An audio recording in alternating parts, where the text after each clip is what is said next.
Hey there campers, ready to become a tent pitching pro? Today I'll show you how to set up any tent like a seasoned adventurer. Whether you've got a dome tent, an A-frame or a pop-up, I've got you covered. So let's dive in. First things first, always choose a level spot for your tent. Clear away any rocks or sticks that could poke through the floor. Got it? Great. Alright, let's start with the classic dome tent. Spread out the tent body on your chosen spot. Next, assemble the poles. These usually have shock cords, so they snap together easily. Slide the poles through the pole sleeves or clip them onto the body. Then raise the tent by inserting the pole ends into the grommets at the tent's corners. Secure it with stakes and guy lines. Easy, right?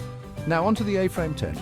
Lay out the tent body, stake down the corners first, then insert the poles into the grommets at each end of the tent. Raise the tent by pulling the poles upright to form an A shape. Secure it with guy lines. Look at that. A cozy little A-frame. For the pop-up tent, it's even simpler. Just take it out of the bag and toss it into the air. Seriously, these tents snap into shape almost instantly.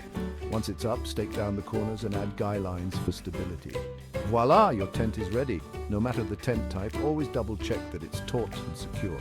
A well-pitched tent can withstand wind and rain, keeping you comfy and dry. Remember, practice makes perfect. Try setting up your tent at home before your trip. This way you're not fumbling around in the dark at the campsite. That's it, folks. Now you're equipped to set up any tent like a pro. Happy camping and may your adventures be epic. Don't forget to like and subscribe for more camping tips and tricks. See you next time.